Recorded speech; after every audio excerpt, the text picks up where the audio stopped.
Hi again. This is part two of the guiding roller job that I'm running right now. I'm gonna show you guys. I'm gonna run it for you guys. I wanted to run it without coolant, but I'm not gonna be able to do that. I think you'll see why once I run it. But I think you'll be able to see a decent amount of what it's doing through the window with the coolant on. It's actually spraying pretty nice, or in such a way that you should be able to see what it's doing. But I want to show you my setup a little bit here. I've got this is our 15-inch chuck here. Only holding on about, I think it's about 100 thou there, and so you know, we're taking a fair amount off here. This is 6.5 inch. We're going down to 4.9 in the middle here. We made this little plug here, so we're using our center, and so even though we're only holding on about 100 thou here, it ends up being a pretty rigid setup. Can take some pretty heavy cuts with that. The chips I'll just show you here. The chips I'm getting right now. These are the chips that I'm getting doing the Esprit profit milling. They're not great, but I'll take them for the cycle time reduction that I'm getting over just the standard grooving cycle that I was using.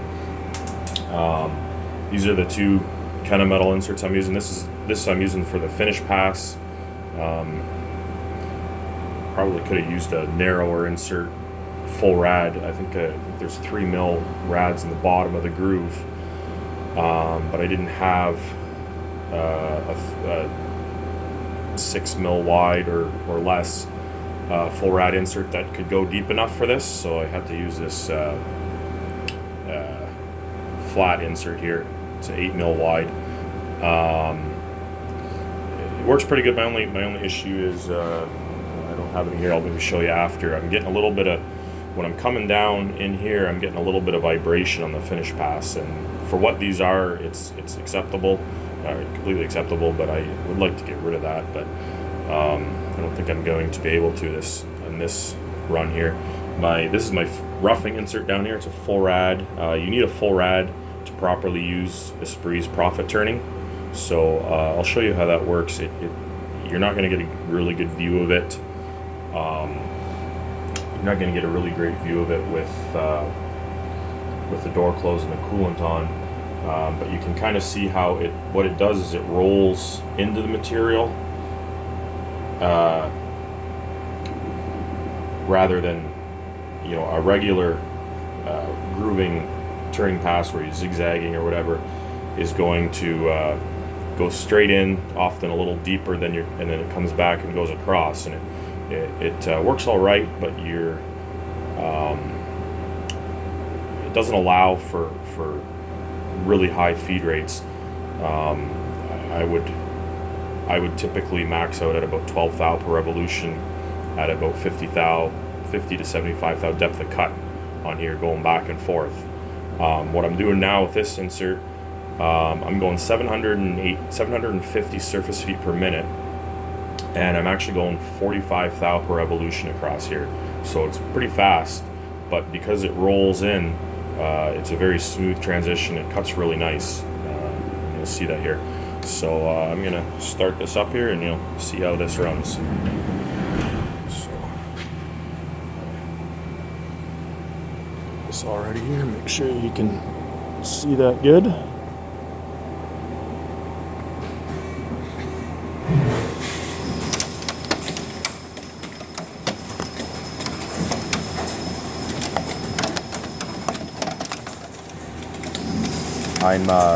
I'm just turning towards the chuck in this case. I was going both ways before, but I found that when I came away from the chuck, it wasn't breaking the chip. And I think the reason for that is I think when you're heading towards the chuck, I think the chuck jaws are actually breaking the chip as the chip is pushed into the chuck. So that's why I'm only going towards it.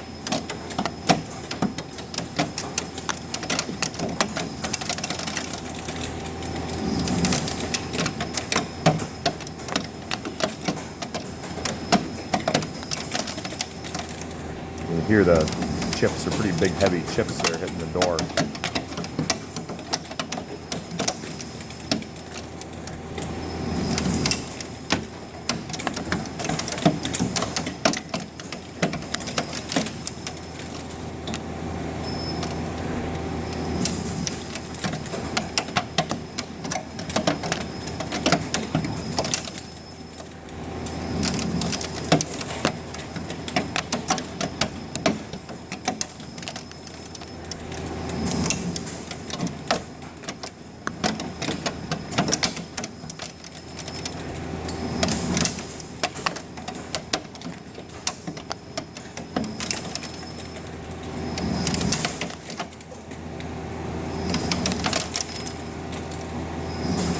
Kind of doing the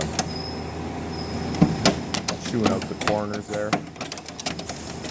Always rolling in, never just cutting straight in.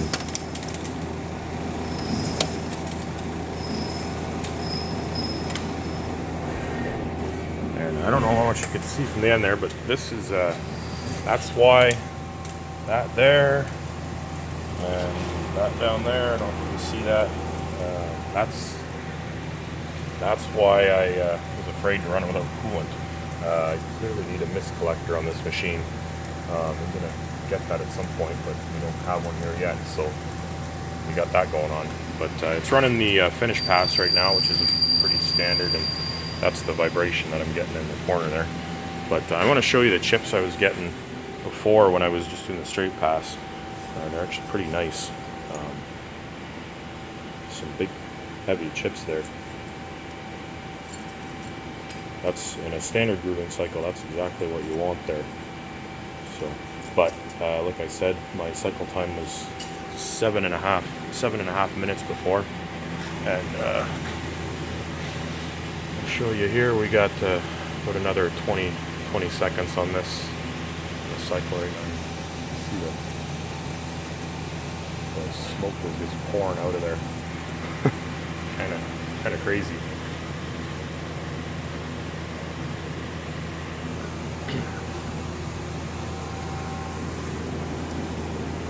Can't even see inside there anymore. There's so much smoke. It's definitely not the way to run a shop long term. You're gonna have to get a mist collector. But so that's done. Watch this here.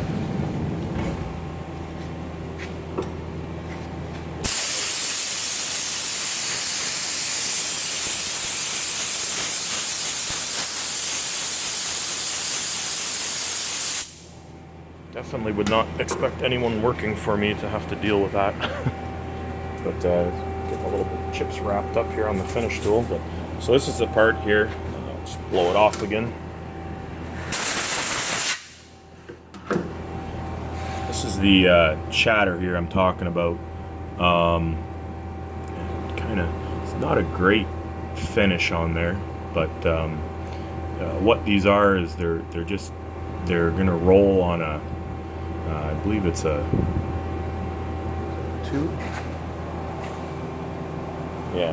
2-inch channel iron, so they're really not critical at all. Other than the bearing fit on here, which that isn't even that precise, there's really no tight tolerances on this part, which is kind of nice to do sometimes. So but anyways, that's the part there.